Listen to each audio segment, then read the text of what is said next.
What was the development? Because you've obviously you had some really good education. You became a doctor. You had military, some growth in there. You're in a leadership capacity now on different levels in your life. Did that start somewhere at a young age? Did your dad or your mom really build that into you from the beginning, or how did that grow in your life? So kind of my journey, I grew up in a small town in northwest Iowa, town of 7,000 people. I was always involved with sports, and we were in church and involved with church from an early age. So I've always had those qualities of being, a good moral person, working hard and doing those things. And so in sports, I, selected as captain for various teams and kind of took leadership roles there early and some volunteer efforts in high school.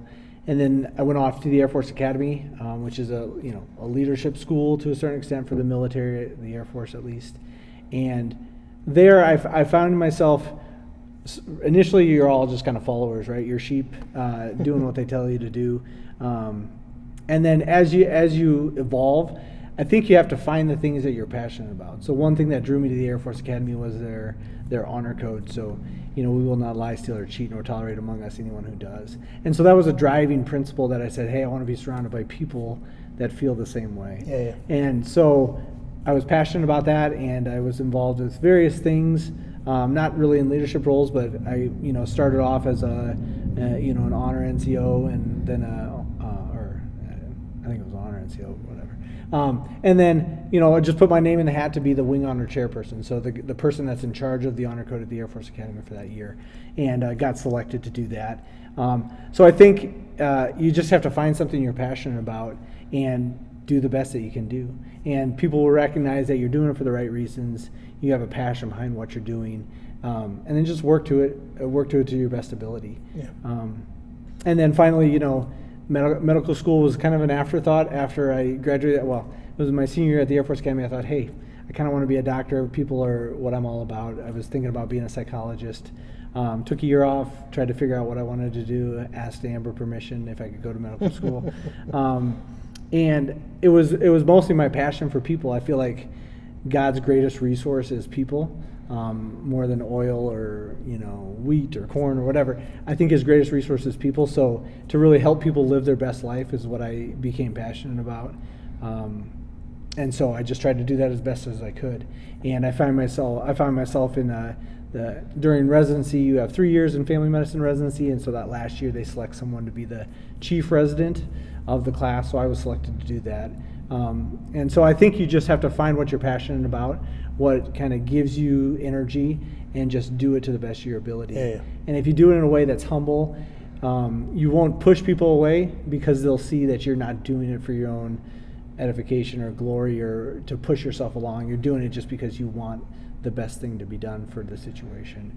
And so if you do it in a humble manner and you do a good job, or you surround yourself with people that do great work, you're just going to be continued to be looked to as a leader in those areas. Sports are a big place to develop that, and especially younger ages where you just see qualities in kids. And what's interesting is sometimes you can recognize it. I've been out there umpiring some of the little league games, and you're seeing different characteristics in kids.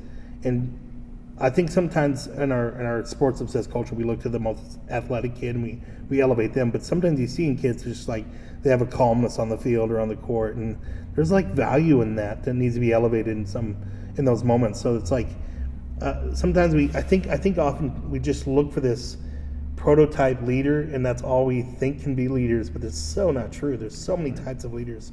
The Bible college that Tanner and I went to, I think even sometimes there, Tanner, you could probably agree with this or not, but there's a prototype of what they thought would be the ideal pastors.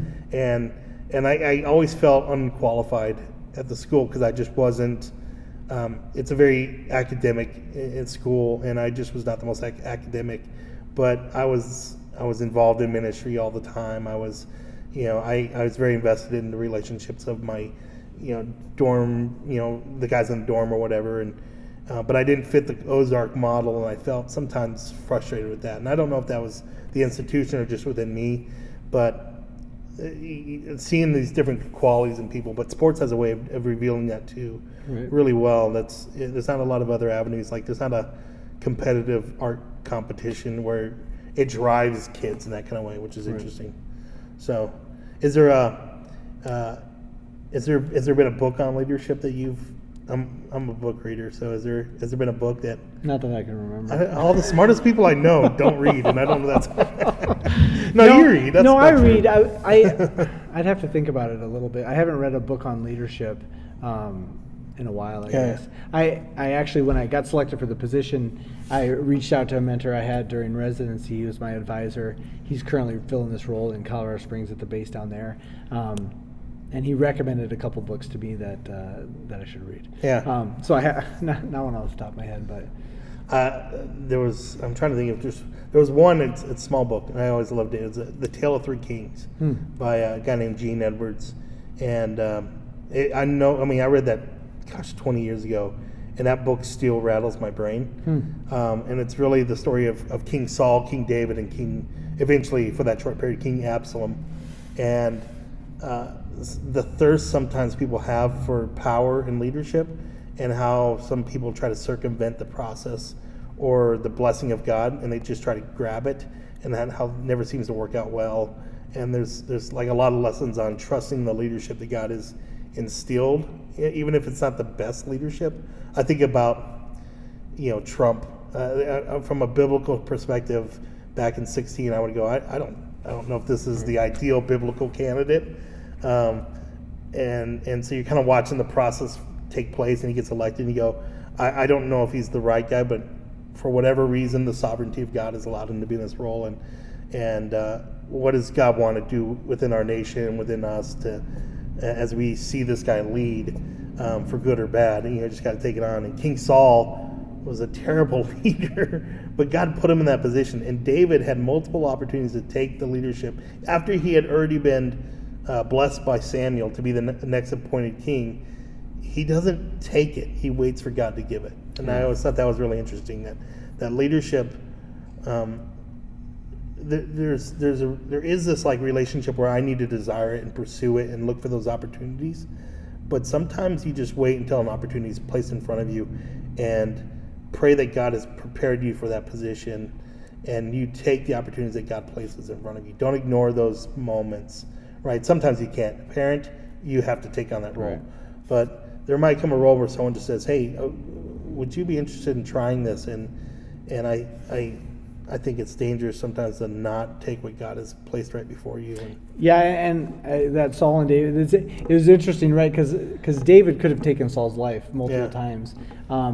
But David was always focused on what he knew was truth and what he knew was the right way to do things. And even throughout all those times when he had the opportunities and he was being sought after and Saul was trying to kill him, and that was his main mission, take David out. David had multiple times to take Saul out, and he didn't. And Saul, we see Saul's fatal flaws, right, is he wanted to be the greatest king in the world. Yeah. He didn't really care about being the chosen king. He just wanted to be the greatest king and be known. And he put his own fame and his own mission to be the greatest king ever known above what God wanted for him. He put it above his people. He put it above he almost killed his son because he wanted to save face when Jonathan disobeyed an order that Saul had put out. So he put everything in the world that meant the most to him below his kingship. When David put everything that God wanted for his life above what maybe you or me would want, or his selfish ambition. It's just it's kind of a crazy story of how God allowed Saul to continue to be king. And then in his time, Saul. And I can almost feel the frustration with him. Like, I thought he said this was going to happen. This guy's, look what he's doing. Here's a moment, and I don't feel like God direct me in this. So he waits on God. That seems frustrating. Right. But David's preparing the whole time to take over this role. So I think your point's great is we have to be, wherever we're at, we have to just continue to work on ourselves and work on a character that is Christ-like, reflects the characters that we want to that we see in the Bible or that Jesus displays for us. We want to continue to work on those things. So in the everyday moments, the small moments, we want to make those choices. Yeah. And in those choices, we have to be humble, right? Because we're going to screw up, and we can't let our pride dictate our actions. My leadership journey is a lot of that. It's like I was never the ideal guy, but I was just always faithful. Like, I'm just going to get involved. I mean, when we met in San Antonio, I was serving in like 5 different ministries within our church. Just going, I was out of full-time ministry, just being the best volunteer I could be, wanting to be in full-time ministry, and going, you know what, I can't do anything about that right now, so let me just be faithful where I'm at. And in ministry roles, it just seems like the more that I just dug in and did what I had responsibility over, God would bless. And that's frustrating because I've seen sometimes it feels like I watch from an outside perspective, other people just, not doing anything, and they get opportunities, and you're going, what's that about? And then it's just like, bury your head down, do what God has called you to do in this moment, and let Him give you more or less. Mm-hmm. And that's a little frustrating, but leadership cannot be about, ultimately it comes back to the relationships and humility. It can't be about myself getting some kind of hierarchy of a position. It's just me serving, which is what Jesus did, right? It was, He could have elevated Himself. He could have, taken down Rome, and He just said, oh, I'll take the opportunity God, my Father, has for me, and that's the cross. Right. In biblical theory, I get that. In like practicum, some days I'm like, that's not fun. I want the glory.